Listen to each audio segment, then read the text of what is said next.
여러분 안녕하십니까? 코로나19 KBS 통합 뉴스룸 5시 뉴스입니다. 뉴스에 앞서 잠깐 안내 말씀드리겠습니다. 저희 KBS도 실내에 마스크 착용을 의무화한 서울시의 지침을 적극 준수하고 있습니다. 하지만 앵커나 출연자 등은 방송 중 마스크 미착용이 가능하다는 당국의 유권 해석을 받았습니다. 보다 명확하게 뉴스를 전해드리기 위해서인 만큼 시청자 여러분의 이해를 부탁합니다. 대신 거리 두기 차원에서 남녀 두 앵커가 따로 앉아 오늘도 뉴스를 전해드리겠습니다. 네, 첫 뉴스는 북상하는 8호 태풍 바비 소식입니다. 이번 태풍은 서해로 북상한 태풍 가운데 역대 가장 강한 태풍이 될 거란 전망인데요. 먼저 재난방송센터를 연결하겠습니다. 네, 이정훈 기자, 우선 태풍이 지금 어디까지 올라왔습니까?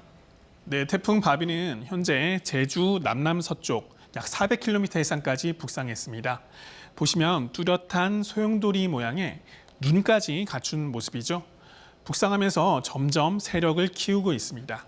현재 중심기압 955헥토파스칼의 강한 태풍으로 발달했습니다. 아직 태풍 몸체의 구름은 한반도와 다소 거리가 있지만 비구름은 벌써 제주도까지 왔습니다. 국토 최남단 마라도의 현재 상황을 보겠습니다. 오후부터 비가 내리면서 카메라에 빗방울이 잔뜩 맺혀 있고요. 파도도 점차 거세지면서 바다에는 물거품이 가득합니다. 현재 제주 남쪽 먼바다에는 태풍 경보가 내려져 있습니다. 네, 이 가장 궁금한 게 진로인데 이 서해를 향해서 쭉 이렇게 올라온다면서요? 네, 앞으로의 상황을 구름 예측 영상을 통해 보겠습니다. 태풍이 점점 더 몸집을 불리며 서해로 북상하는 모습입니다. 내일 오후부터는 태풍이 몰고 온 구름이 한반도 전체를 뒤덮을 것으로 예측됐고요. 서해로 북상할 때까지도 중심에 눈이 보일 만큼 강한 세력을 유지할 것으로 보입니다. 자세한 예상 진로도를 보면 바비는 내일 오후 제주 서쪽 해상을 지나겠는데요. 이때는 5단계 태풍 등급 중 두 번째로 높은 매우 강한 태풍으로 더 발달할 것으로 보입니다. 이후 서해상을 따라 북상해 목요일인 모레 새벽 충남 서쪽 해상을 지나겠고요. 모레 아침에는 황해도 옹진반도 부근에 상륙하겠다고 기상청은 내다봤습니다. 이 태풍은 서해에서도 세력이 크게 약해지지 않아서 강한 세력을 유지한 채 상륙할 것으로 보입니다. 비바람은 한반도 서쪽 지역에 집중될 걸로 예상됩니다. 붉게 표시된 지역이 철탑이 무너질 정도인 초속 40에서 60m의 강풍이 예측된 곳인데요. 어제 예보로는 제주와 서해안만 포함됐지만 오늘 예보에서는 광주 등 일부 내륙 지역까지 확대됐습니다. 서울 등 서쪽 지역과 남해안으로도 초속 35m 이상의 강풍이 예상됩니다. 지금까지 재난방송센터에서 KBS 뉴스 이정훈입니다. 제주는 벌써 태풍의 직접 영향권에 들어섰습니다. 제주 취재기자 연결해서 현장 상황을 알아보겠습니다. 네, 허지영 기자, 현재 태풍의 영향이 어느 정도입니까? 네, 제가 나와 있는 이곳 서귀포시 법한포구엔 조금 전까지 비가 세차게 몰아치다 지금은 잠시 소강 상태에 접어들었습니다. 현재 제주 대부분 지역에 빗방울이 떨어지고 있는데요. 다만 이곳은 바람이 다소 세차게 불고 있고 뒤로 보시는 것처럼 이렇게 파도도 높게 일고 있는 상황입니다. 현재 제주도 산지와 남부, 그리고 서부에 호우주의보가 내려져 있고 산지에 강풍주의보도 발효돼 있습니다. 오늘 밤엔 제주도 남쪽 먼바다에 이어 제주도 육상과 해상에도 태풍특보가 발효될 전망입니다. 제8호 태풍 바비는 초속 40m의 강풍을 동반한 채 오후 4시 기준 서귀포 남남서쪽 약 400km 부근 해상까지 접근했는데요. 내일 새벽 3시쯤 매우 강한 단계로 세력이 커진 뒤 내일 오후 3시에서 6시 사이 제주에 가장 근접할 것으로 보입니다. 오늘 밤부터 내일 사이가 제주로선 고비입니다.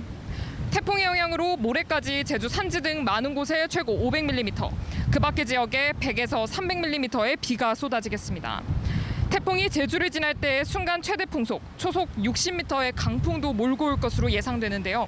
철탑까지 쓰러뜨릴 정도의 위력으로 2003년 한반도를 강타했던 태풍 매미 때와 비슷한 수준입니다. KBS가 최근 5년 동안 소방활동 실적을 분석했는데 제주 지역 태풍 피해의 70% 가까이가 강풍으로 인한 시설 피해였던 만큼 철저한 대비가 필요합니다. 태풍의 영향으로 내일까지 제주 모든 해상엔 최고 10m의 높은 물결이 일고 월파 피해도 예상돼 해안가 주민들은 주의해야 합니다. 현재 제주 항로 여객선 운항은 통제됐고 앞으로 항공편 운항도 차질이 빚어질 수 있는 만큼 사전에 운항 정보를 반드시 확인하시길 바랍니다. 지금까지 서귀포시 법한포구에서 KBS 뉴스 허지영입니다. 코로나19 확산으로 내일부터 서울과 경기, 인천 수도권 지역의 유치원과 초중고등학교, 특수학교는 전면 원격 수업으로 전환합니다. 이 다음 달 11일까지인데 단 입시와 진로 준비가 급한 고3은 등교 수업을 합니다. 최문종 기자가 보도합니다. 유은혜 사회부총리 겸 교육부 장관과 수도권 지역 교육감들이 오늘 함께 기자회견을 열어 수도권 지역 학교들은 다시 원격 수업으로 전환한다고 밝혔습니다. 서울과 경기, 인천의 유치원과 초중고등학교, 특수학교가 해당됩니다. 기간은 내일부터 다음 달 11일까지고 연장 여부는 코로나19 확산 상황을 보고 추후에 결정합니다. 전면 원격 수업은 사회적 거리두기 3단계에 해당하는 조처입니다. 수도권 집단 감염이 시작된 지난 11일부터 2주 동안 수도권에서만 212명에 달하는 학생과 교직원이 감염됐고 그 여파로 오늘 학교 850곳이 등교 수업을 하지 못하는 등 코로나19 확산세가 심각하다는 판단에 따른 결정입니다. 국가적 위기 상황을 극복하기 위해 사회적 거리두기 2단계에서 선택 가능한 가장 강한 조치를 선제적으로 취하는 데 뜻을 함께 했습니다. 다만 수능 시험을 100일 앞두고 입시와 진로 준비가 급한 고3 학생들은 등교 수업을 계속 이어갑니다. 교육당국은 또 기초학력 지원이 필요한 학생은 원격 수업 외에도 추가로 대면 지도를 할 수 있도록 했습니다. 원격 수업 기간 수도권 소재 초등학교에서 돌봄 서비스도 제공하기로 했습니다. 학생을 돌봄 교실당 10명 내외로 분산 배치하여 학생 간 거리를 충분히 확보하고 오전 9시에서 오후 7시까지 안정적인 돌봄을 운영하겠습니다. 비수도권 학교들에 대해선 학교 밀집도를 3분의 2 이하로 유지하면서 등교와 원격 수업을 병행하는 기존 조치가 유지됩니다. 유은혜 부총리는 예정대로 12월 3일에 수능을 치르는 게 우선 과제라며 현재로선 수능 일정을 바꿀 뜻이 없음을 거듭 밝혔습니다. KBS 뉴스 최문종입니다. 코로나19 신규 확진자 수는 12일 연속으로 세 자릿수를 이어가고 있습니다. 정부는 이번 주가 사회적 거리두기 3단계 격상 여부를 결정짓는 중대한 고비라며 방역 수칙 준수를 거듭 요청했습니다. 서영민 기자의 보도입니다. 코로나19 확산이 이어지면서 국내 신규 확진자는 280명으로 집계됐습니다. 국내 발생은 264명, 해외 유입은 16명으로 일일 신규 확진자 수는 지난 14일 103명을 기록한 뒤 12일 연속 세 자릿수를 이어가고 있습니다. 지역별로는 수도권이 가장 많았고 대전 10명, 충남 9명, 강원 8명 등입니다. 위중증 환자는 6명 늘어나 38명으로 증가했습니다. 확진자 수가 이틀 연속 200명대에 머물며 정체된 듯 보였지만 방역당국은 긴장을 늦춰서는 안 된다고 밝혔습니다. 세 자릿수로 확진자 수가 계속되고 있는 데다 발생 지역은 넓어지고 집단도 점점 많아지고 있기 때문입니다. 방역당국은 확산세가 더 거세져 거리두기를 3단계로 격상하면 사회 경제적 타격이 크다며 이번 주가 중대한 고비라고 강조했습니다. 사회적 거리두기 3단계가 시작되면 일상이 정지되고 일자리가 무너지는 어려움을 감내해야만 합니다. 방역당국은 지금은 전국 확산의 폭풍에 전야에 있다며 최근 2주간 역학조사 과정에서 감염원을 알 수 없는 조사 중 비율이 19%로 매우 높다는 점도 우려했습니다. 그러면서 지금 거리두기를 철저히 실천하면 더 큰 파국을 막을 수 있다고 호소했습니다. 만약 정말로 힘든 상황이 온다면 시계를 되돌리고 싶을 순간이 바로 오늘일 것입니다. 오늘 지금 이 순간 실천이 필요합니다. 미래 또 내일의 불행을 막아야 됩니다. 정부 방역 조치도 강화합니다. 버스나 지하철에서 마스크 미착용자 특별 단속을 하고 택시는 마스크 미착용자는 승차를 거부하게 하고 운전자 미착용도 강력히 조치하기로 했습니다. 전세버스도 탑승객 명단 의무화 행정명령을 전국에 확대하도록 권고했고 현재 1,600명 수준으로 운영하는 7개 생활치료센터는 앞으로 4,000명까지 규모를 지속적으로 확대합니다. 방역당국은 또 지금과 같은 확산세가 계속된다면 다음 달 1일에는 중환자 수가 134명에 이를 것이라며 병상 확보가 시급하다고 덧붙였습니다.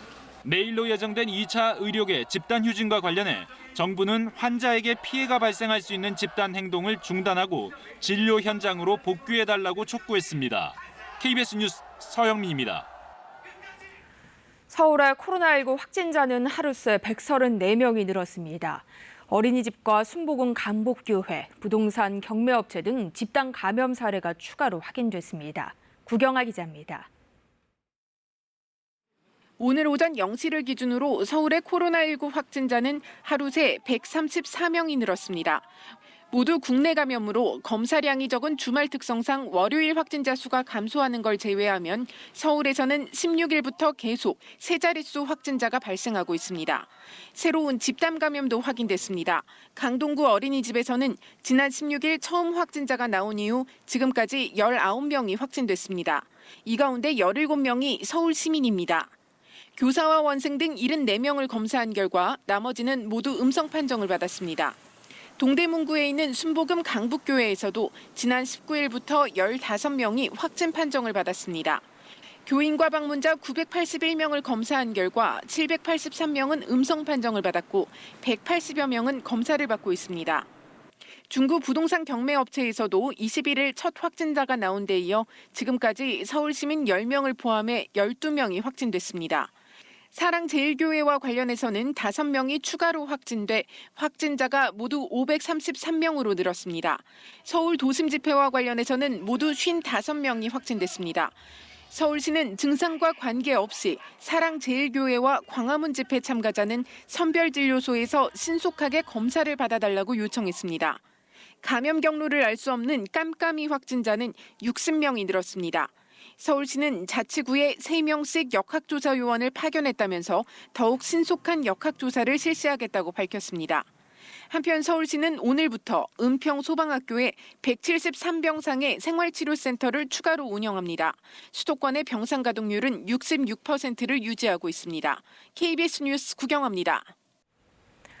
강원도에서도 코로나19 확산세가 잦아들 기미를 보이지 않고 있습니다. 강원도에선 오늘 하루에만 모두 19명의 확진자가 나왔는데요.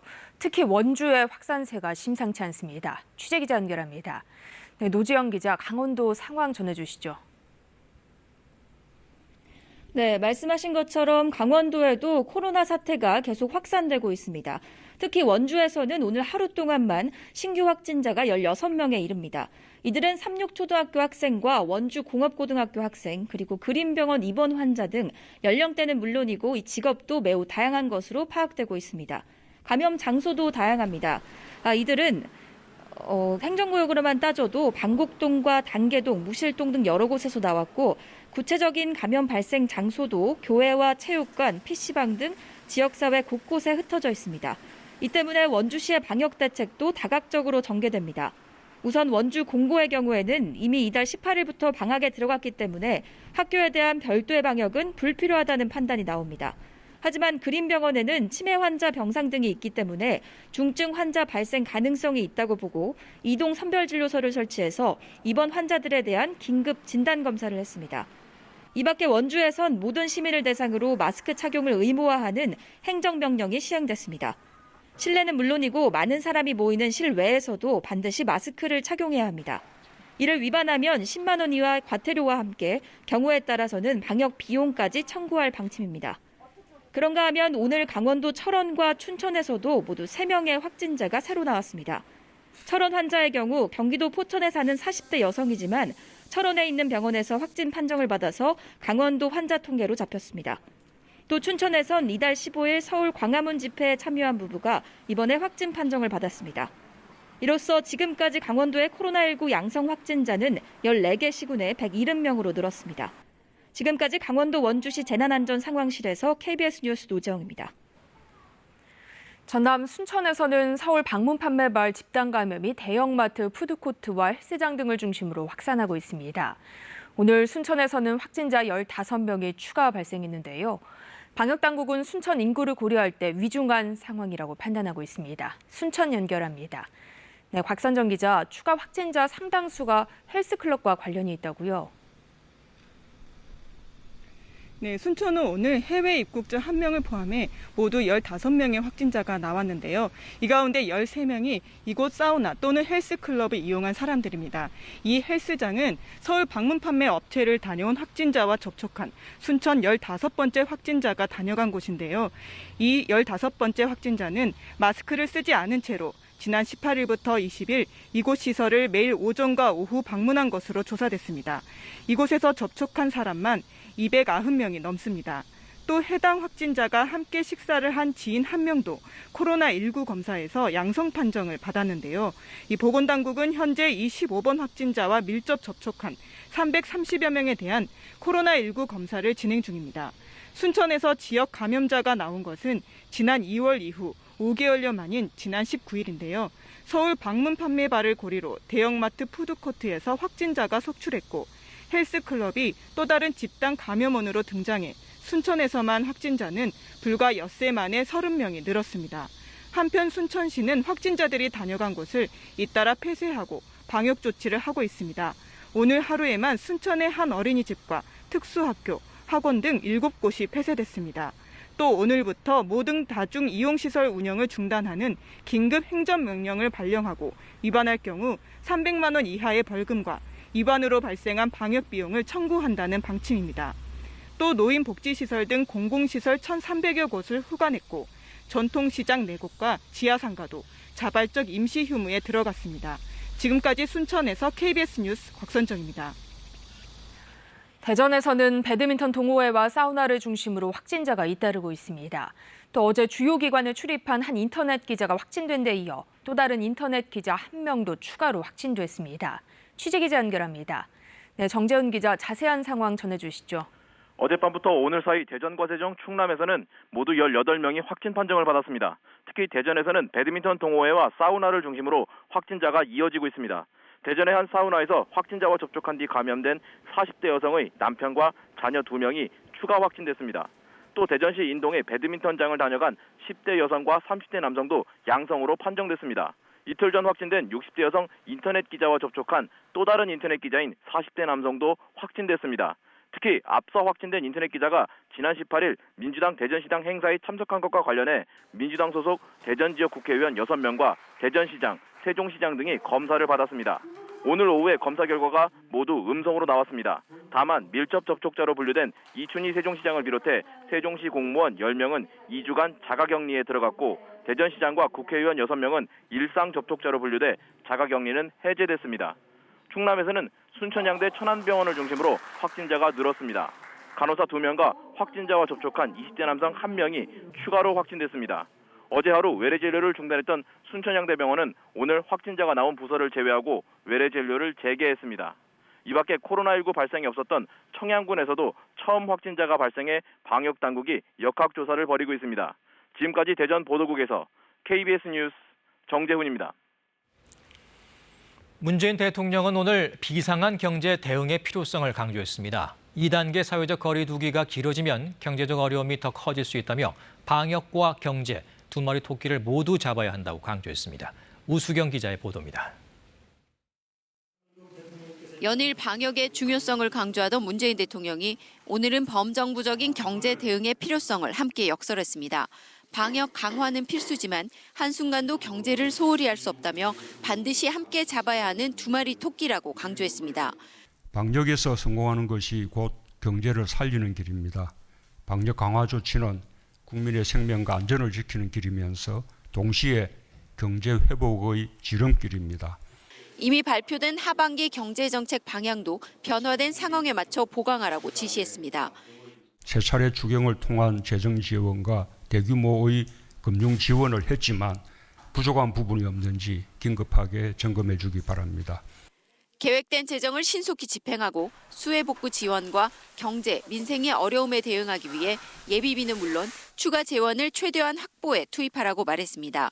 문 대통령은 이와 함께 일자리 점검과 취약계층, 중소상공인, 자영업자에 대한 특별한 관심도 주문했습니다. 공공투자부터 확대하면서 민간 투자를 활성화하는 방안을 강구하라고도 말했습니다. 한국판 뉴딜의 흔들림 없는 추진과 고용, 사회 안전망 확충도 강조했습니다. 미래를 위한 투자는 어떤 어려움이 있어도 멈추지 말아야 합니다. 특히 한국판 유딜은 대한민국의 미래를 위한 국가 전략입니다. 대통령이 직접 주재하는 비상경제회의 개최 가능성도 언급하면서 경제 대응에 대한 강한 의지를 밝혔습니다.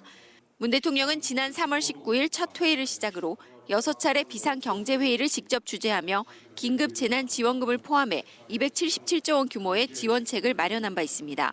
KBS 뉴스 우수경입니다.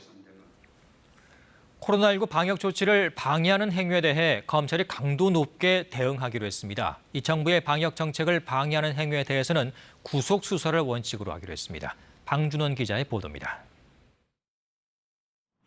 대검찰청이 코로나19와 관련해 방역 조치를 거부하는 행위 등에 대해 엄정 대응할 것을 일선 검찰청에 주문했습니다. 대검은 오늘 조직적, 계획적으로 역학조사를 거부하거나 정부 방역 정책에 대해 방해하는 행위들에 대해선 구속 수사를 원칙으로 하라고 일선청에 지시했습니다. 또 방역당국의 집합 금지 명령을 위반한 주최자와 적극 가담자도 정식 재판에 넘기고 법정 최고형을 구형하도록 했습니다. 앞서 수원지검은 이번 달 교인 명단과 시설물 현황을 제출하면서 거짓 정보를 기재한 종교단체 관계자 4명을 구속 기소했습니다. 지난달엔 광주지검이 집합 금지 명령을 위반하고 교인 200여 명과 함께 현장 예배를 강행한 목사를 불구속 기소하기도 했습니다. 한편 추미애 법무부 장관은 국회에 출석해 지난 8.15 광화문 집회와 관련 현재 집회가 불법인지는 경찰에서 조사 중이며 불법으로 추정되고 있다고 밝혔습니다. 또 전국적으로 버스가 동원이 됐다면 누가 지시했고 사전에 모의했는지 수사 대상이 되리라 생각한다고 덧붙였습니다. 그러면서 일부 방역에 협조하지 않는 집회 참가자와 명단 제출 거부 등에 대해선 기소될 경우 최고의 법정형을 구형하도록 지시해놨다고 강조했습니다. 정세균 국무총리도 해당 집회와 관련해 방역을 방해한 사실이 확인되면 감염병 예방법 등을 근거로 처벌하고 구상권까지 행사할 것이라고 밝혔습니다. KBS 뉴스 방준원입니다. 민생이 아주 어려워. 지난 집중호우로 물에 잠긴 경남 화계장터는 코로나19 확산으로 자원봉사자들도 철수해 상인들이 손수 막바지 복구 작업을 하고 있습니다. 이런 가운데 태풍 바비까지 북상해 또다시 피해를 입지 않을까 긴장이 높아지고 있습니다. 윤현서 기자가 취재했습니다. 지난 8일 집중호우 이후 보름 넘게 영업 준비를 하고 있는 경남 화계장터.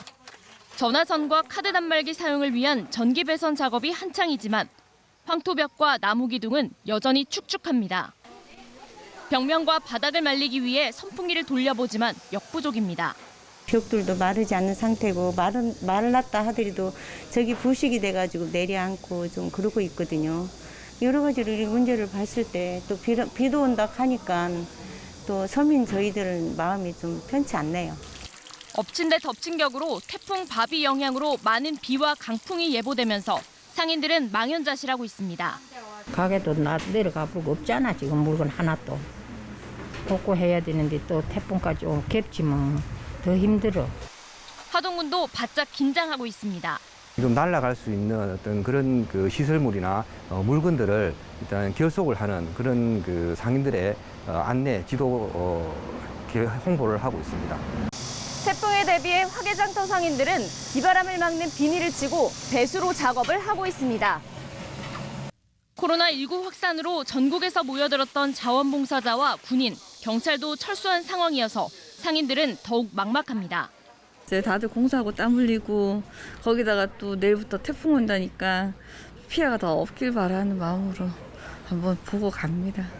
하동군은 애초 이번 주까지 복구 작업을 마무리하고 다음 주부터 단계적으로 영업을 시작할 계획이었지만 태풍 소식으로 더 미뤄지게 됐습니다. KBS 뉴스 윤현서입니다. 코로나19로 학교 급식이 중단되면서 지자체가 수매했던 친환경 급식 식자재들이 대량 폐기되고 있습니다. 경기 지역에서만 무려 15억 원어치에 이르는데요. 이에 경기도가 이 식자재를 구매하자는 착한 소비 운동에 나섰습니다. 박희봉 기자입니다. 4개 층의 선반에 감자 포대들이 가득합니다. 모두 친환경 급식용으로 계약 재배된 감자 430여 톤입니다. 이달부터 일선 학교에 공급될 물량이지만 모두 창고를 떠나지 못하고 있습니다. 원격 수업에 따라 학교 급식도 중단됐기 때문입니다.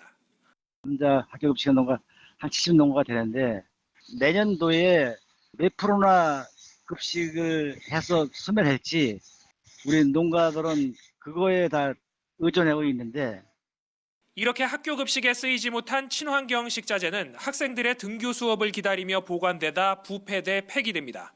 올 들어 지난달까지 경기 지역에서만 15억 원어치가 폐기됐습니다. 일선 학교의 수업이 정상화되지 못하면 올 하반기에도 3천여 톤, 60억 원어치의 친환경 식자재들이 폐기될 전망입니다. 또 급식용 농산물 수매가 불투명해지면서 친환경 농가들도 계약 재배를 포기할 위기에 놓였습니다. 이 때문에 경기도는 하반기 물량으로 수매한 친환경 농산물을 인터넷을 통해 일반에 판매하는 착한 소비 운동에 나섰습니다. 경기도 친환경 농업은 대체로 학교 급식에 의존하고 있습니다. 급식 중단 사태, 코로나 감염병이 계속 이어지면 저장 창고에서 정말 아깝게 농사 지은 이 농산물들이 전부 다 썩어가게 돼 있습니다.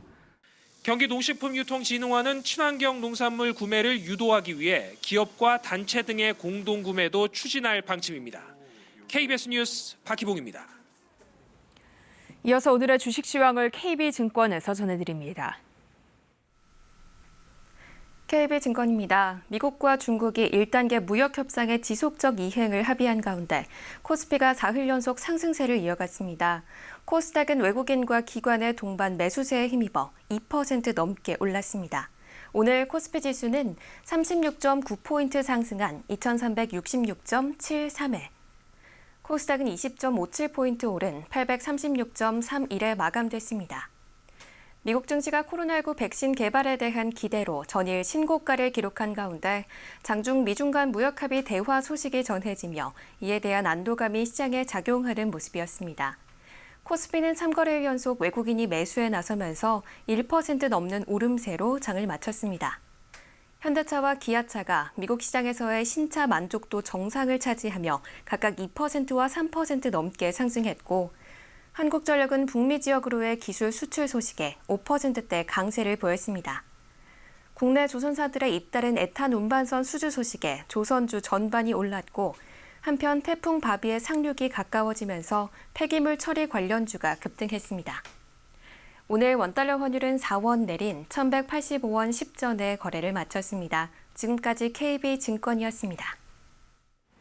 현재 8호 태풍 바비가 서귀포 남남서쪽 약 400km 부근 해상까지 올라왔습니다. 바다에서 수증기를 공급받아서 세력이 강해졌는데요. 내일 오후에는 제주도 서쪽 해상을 지나 밤사이 서해상을 통과할 것으로 전망됩니다. 이에 따라 지금 제주 먼바다에는 태풍 경보가 이후에도 순차적으로 남쪽 지방에서부터 태풍특보가 확대되겠습니다. 당장 오늘 저녁부터 제주도에 바람이 강해지겠습니다. 내일 아침에는 남부지방, 내일 저녁부터는 서울을 비롯한 수도권 지역에서도 강한 바람이 예상됩니다. 또 비도 내리겠는데요. 지금은 제주도와 남해안 지역에 비가 내리고 있고요. 앞으로 남부지방 그리고 내일 오후부터는 중부지방까지 비구름이 올라오겠습니다. 제주 먼바다에는 500mm 이상, 호남과 그 밖에 제주도, 지리산 부근에는 최고 300mm가량의 비가 내리겠습니다. 그 밖의 지역에서도 전반적으로 많은 양의 비가 예상되기 때문에 피해 없도록 대비를 철저하게 하셔야겠습니다. 지금까지 기상정보였습니다. 오늘 뉴스도 두 앵커가 따로 앉아 번갈아 진행하며 정확한 뉴스 전달을 위해 방송 중에만 잠시 마스크 착용을 중단했다는 점 다시 한번 말씀드립니다. 코로나19 통합 뉴스룸 5시 뉴스를 마칩니다. 고맙습니다.